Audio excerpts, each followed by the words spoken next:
When I was a little girl, I had a moment like Malala wishing for her magic pencil.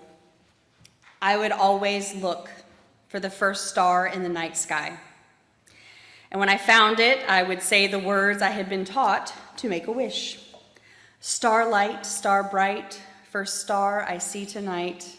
I wish I may, I wish I might, have the wish I wish tonight.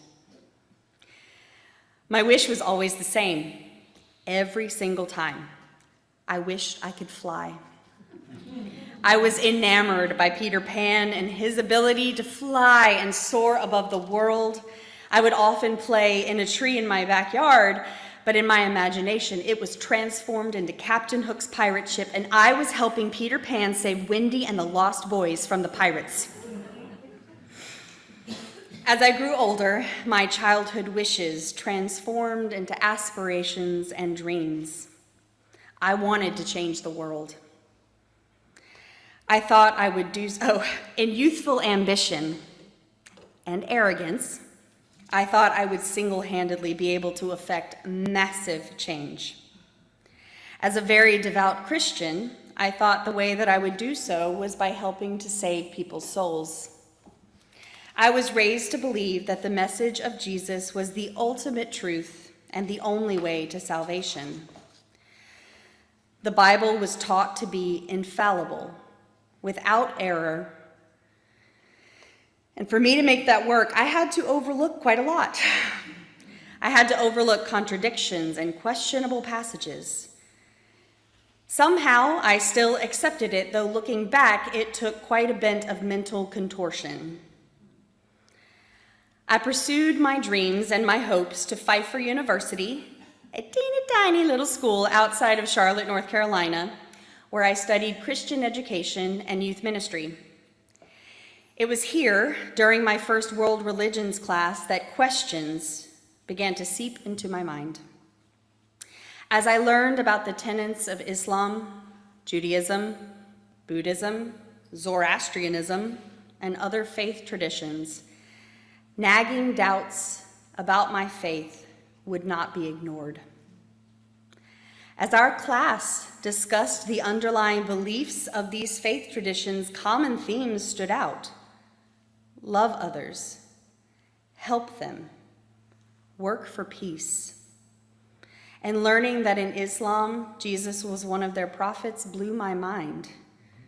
They were treating Christianity with more reverence than I had ever been taught to treat their religion.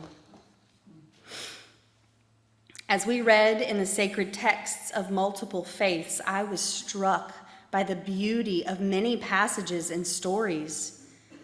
My natural inclination and what I wanted to do was to lean into the messages that spoke to me and let go of those that didn't serve who I was. But in my faith tradition of origin, this was called being a cafeteria Christian, picking and choosing, like at a buffet. It was a phrase said with extreme derision and criticism. The problem with having a set of beliefs be so all or nothing is that when I couldn't believe all of it, it came crumbling down like a house of cards. Ooh, I just got surprisingly emotional remembering. If I couldn't believe all of the Bible was true, could any of it be?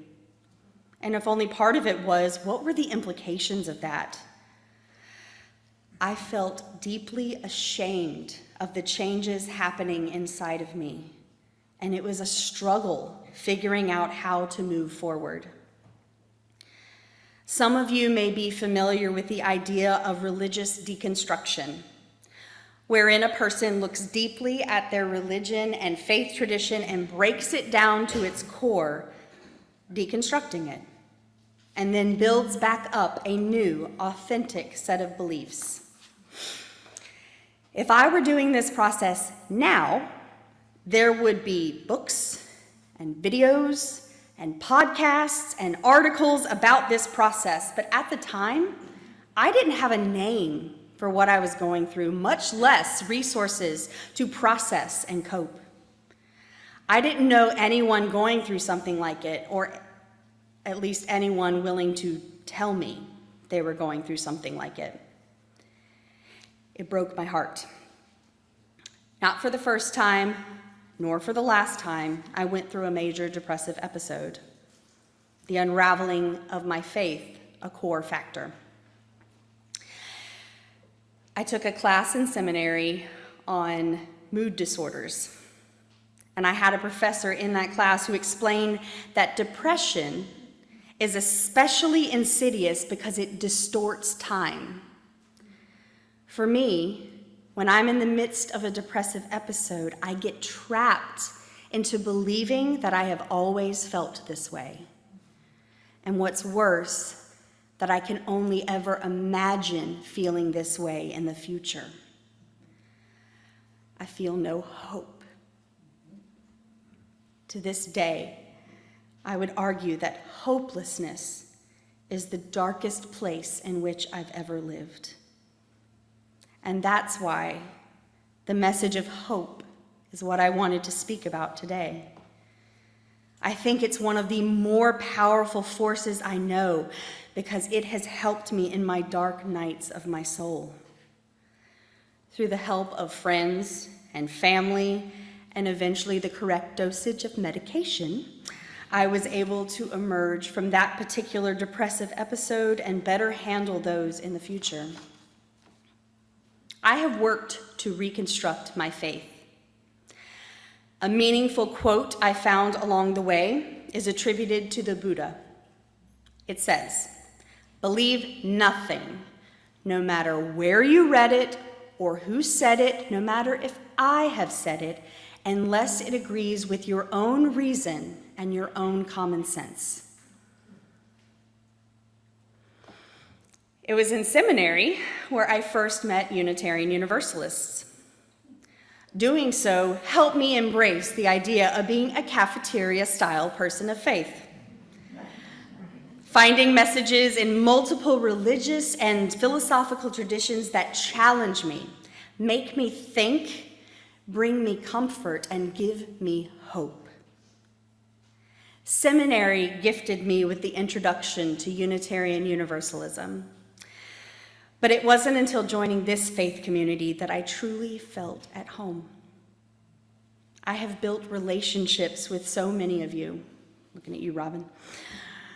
I have discussed the depths of humanity with you, shared heartbreaks, and experienced celebrations. I have explored and embraced the sacred feminine, which has encouraged me to listen to my intuition and find what is authentic for me. And what is authentic for me will evolve and change, and that's okay too.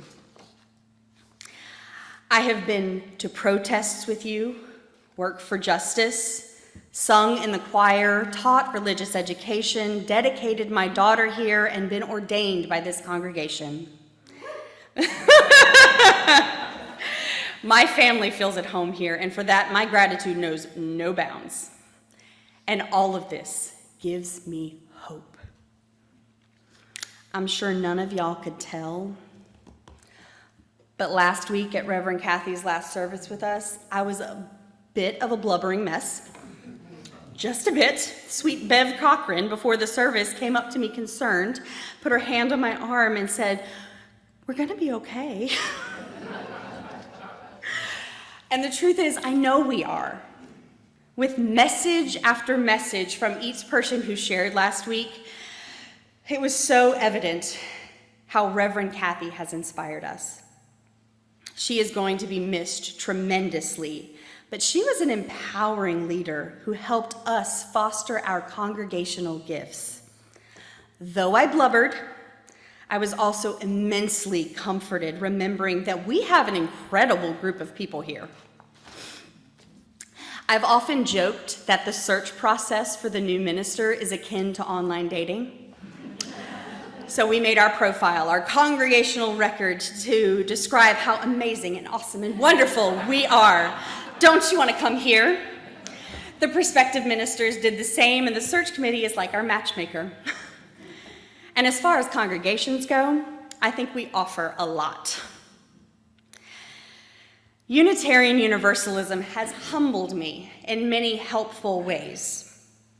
I no longer believe I can do it all in a lone wolf kind of way. I don't believe that I have an infallible set of beliefs that fit all people in all places. But I do value our fourth principle that calls for a free and responsible search for truth and meaning. And I really do hold stock in our seventh principle that we are connected in an interdependent web of existence. And I believe that love and peace and change can be worked for because we can all work for it together. Will we blunder through some of it? Absolutely. But we will make it through into a new chapter in this congregation's story, and how wonderful that we get to do it together. We have proven over and over as a congregation that we are invested in this faith community, invested in each other, and that gives me so much hope. Thank you all for being a part of this place and making it sacred through your love. May we move forward with hope. Amen, and blessed be.